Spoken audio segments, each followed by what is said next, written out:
Fusion, सुरों का काफिला।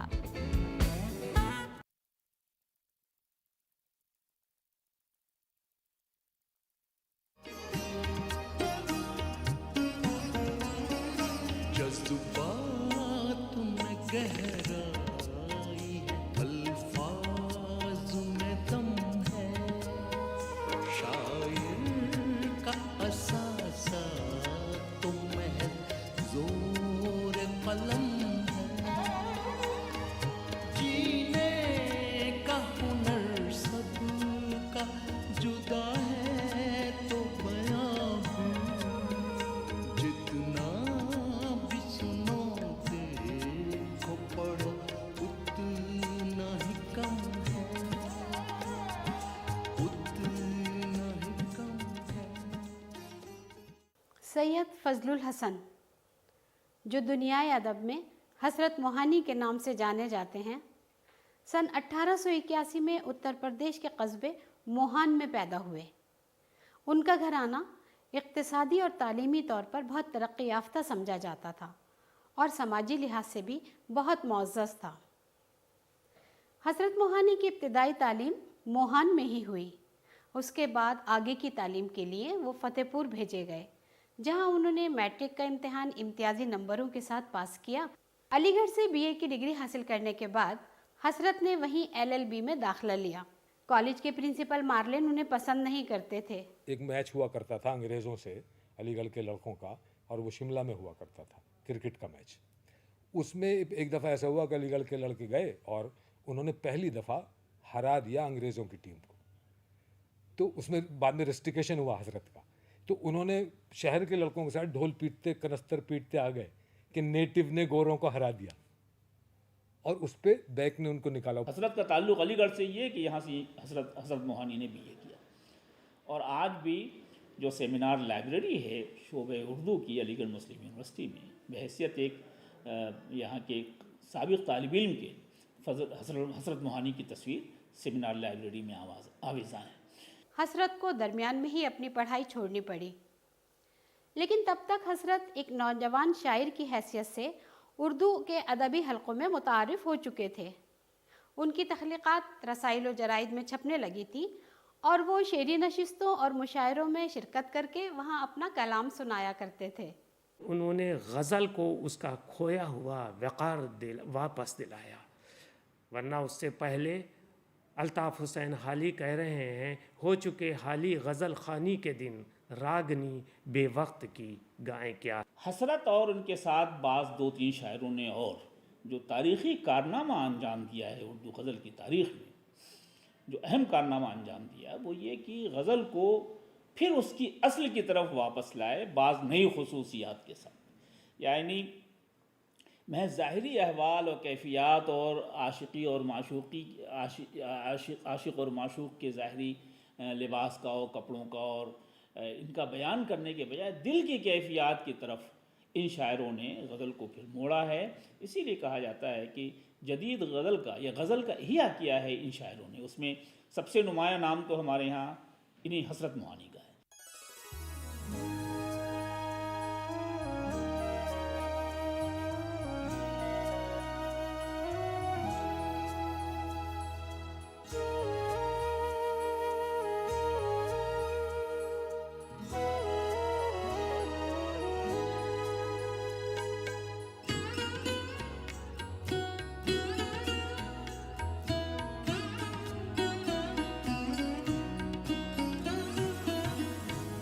बुलाता लाखों लेकिन बराबर याद आते हैं,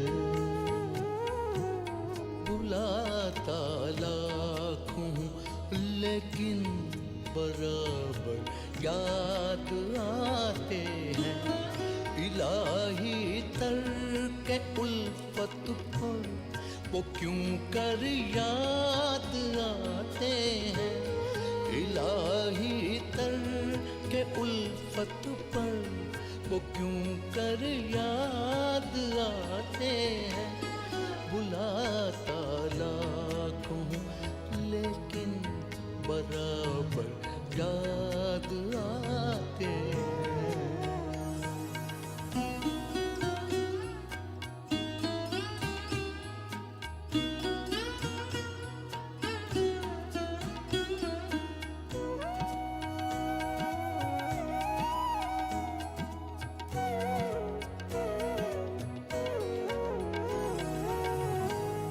न छेड़े हम नशी कैफियते सहबा के अफसाने,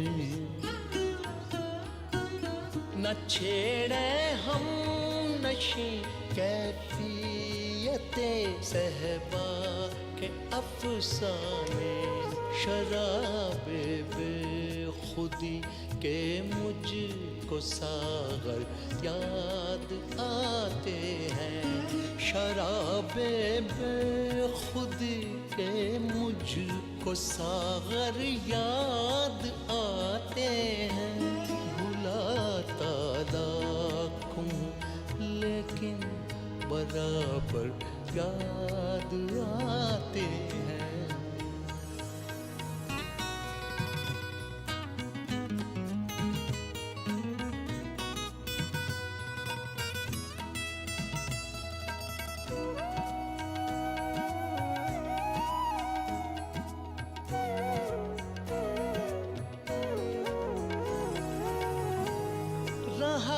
करते हैं कैदे होश में ऐवाए नाकामी,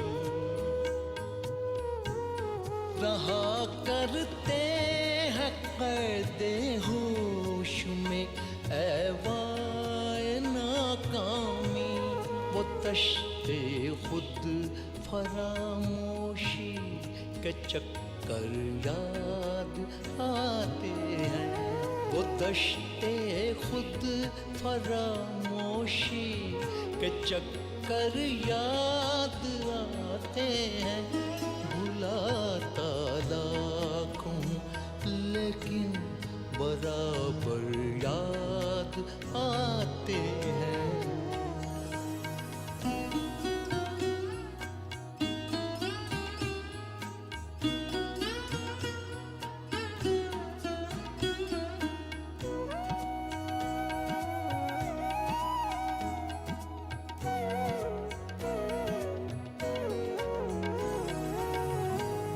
नहीं आती तो उनकी याद बरसों तक नहीं आती, नहीं आती तो उनकी याद बरसों तक नहीं आती। मगर जब याद आते हैं तो अक्सर याद आते हैं, मगर जब याद आते हैं तो अक्सर याद आते हैं। भुलाता लाखों लेकिन बराबर याद आते हैं।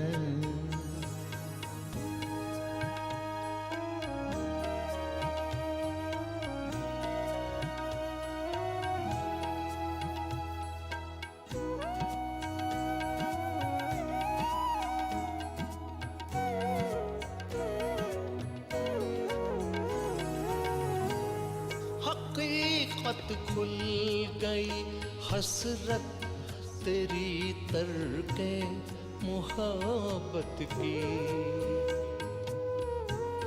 हकीकत खुल गई हसरत तेरी तरके मुहब्बत की। तुझे तो अब वो पहले से भी बढ़कर याद आते हैं, तुझे तो अब वो पहले से भी बढ़कर याद आते हैं। बुलाता लाखों लेकिन बराबर याद आते हैं। इलाही तरके उल्फत पर वो क्यों कर याद आते हैं, इलाही तरके उल्फत पर वो क्यों कर याद आते हैं। भुलाता लाखों लेकिन बराबर याद आते हैं, बराबर याद आते हैं, बराबर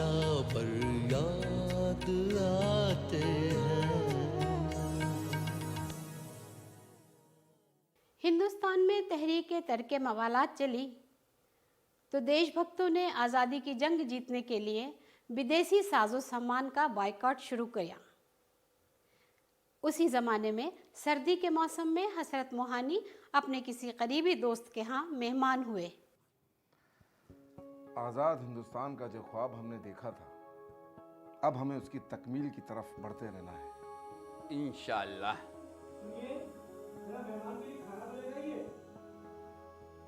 हजरत, मैं अभी हाजिर हुआ।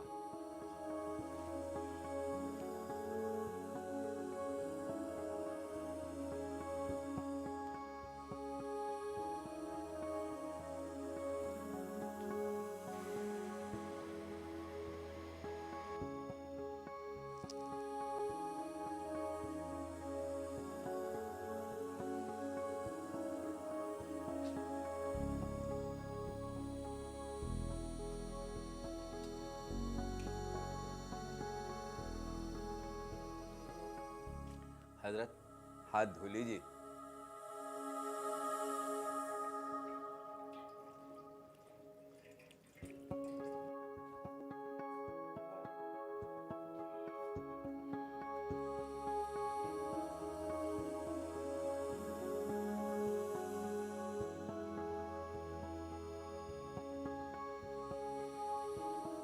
आप भी नौश फरमाइए। जी शुक्रिया।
हजरत, आपकी खिदमत और खातिरदारी का अरमान तो जी के जी में रह गया। वो कैसे? आपने खिदमत का मौका ही नहीं दिया। फिर आपने इतना कम खाना खाया कि घर की ख्वातीन को लगा कि शायद अच्छा नहीं बना और आपको पसंद नहीं आया।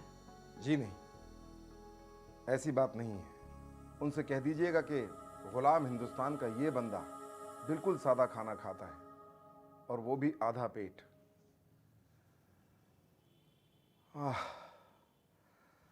हमारे लाखों हम वतनों को तो उतना भी नसीब नहीं है। अल्लाह हमारे हिंदुस्तान को जल्द अज जल्द आज़ादी नसीब करे। आमीन। हजरत, अब रात के साथ सर्दी भी बढ़ती जा रही है। अब आप आराम फरमाइए, मैं चलता हूँ। अच्छा, शब बखैर। शब बखैर।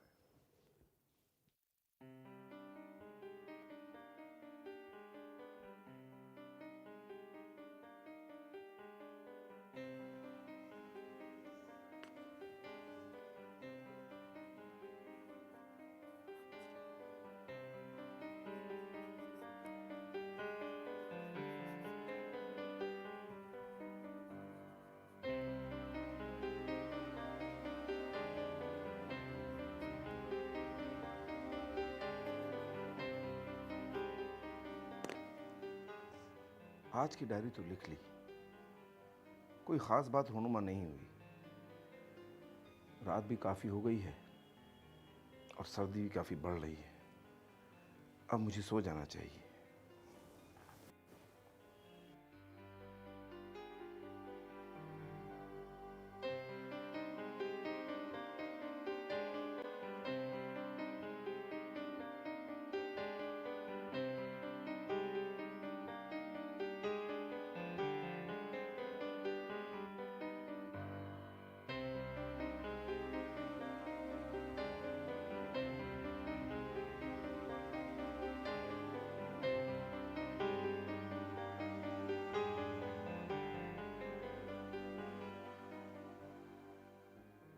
ओफ ओह, कितनी सर्दी है। अब ये कंबल लेने के बाद थोड़ी गर्मी आती महसूस हो रही है। लगता है इस कंबल में रात अच्छी गुजरेगी।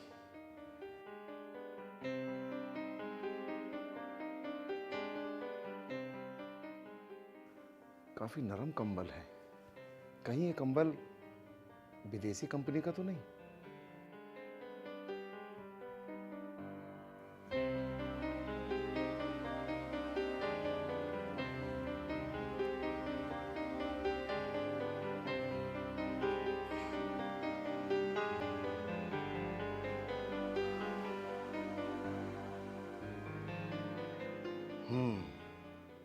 तो मेरा अंदाजा बिल्कुल सही था।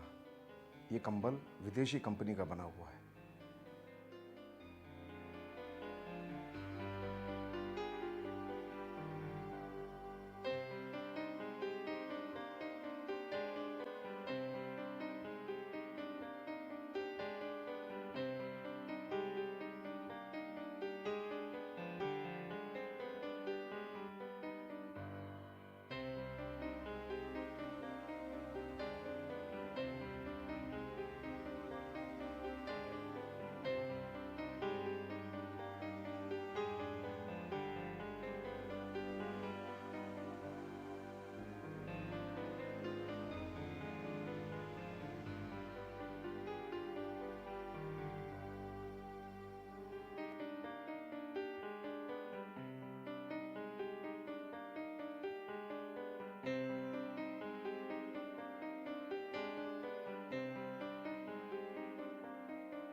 बहुत ही सर्दी है आज। या अल्लाह रहम कर।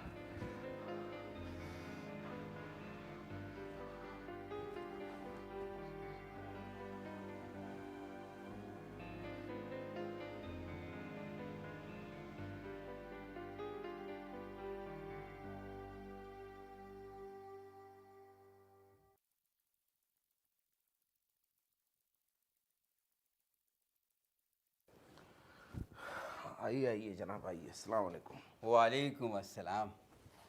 बड़ी गज़ब की ठंड थी। आप सो भी पाए या नहीं? ये कंबल अलहदा क्यों पड़ा हुआ है? ये विदेशी कंपनी का बना हुआ है, इसलिए हमने इसे नहीं ओढ़ा। इस कड़ाके की सर्दी में आपने इस पतली शाल में पूरी रात गुजार दी, और वो भी इस कड़ाके की ठंड में?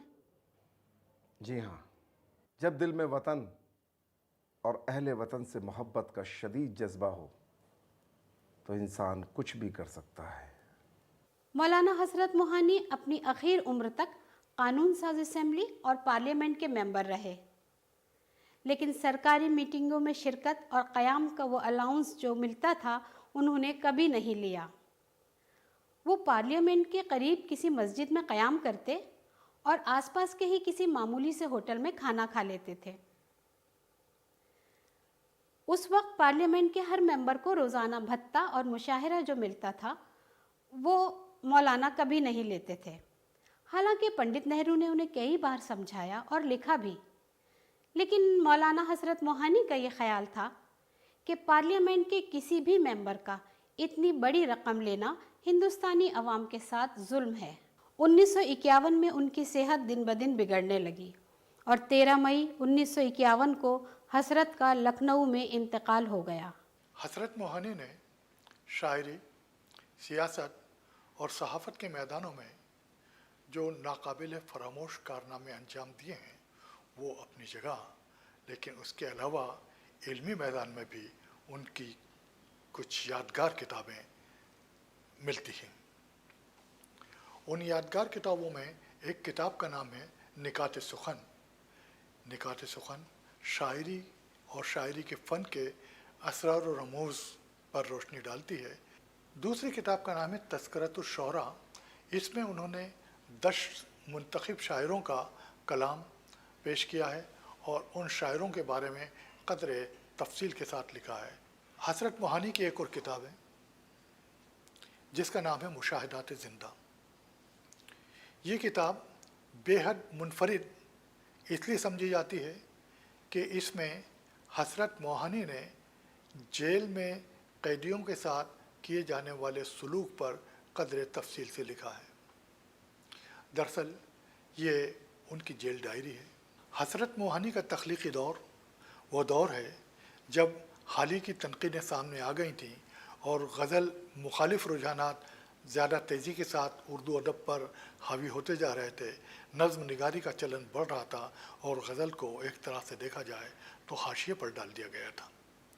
ऐसे दौर में हसरत ने गज़ल की हुर्मत बढ़ाई और अपनी गज़लों के ज़रिए से गज़ल की रिवायत की तौसी की और इसी के साथ साथ उन्होंने गज़ल को एक मुनफरिद लबो लहजा दिया और गज़ल को ज़िंदा रखने में, इस सिन्फ की ज़िंदगी और तवानाई देने में अपना एक अहद साज रोल सर अंजाम दिया।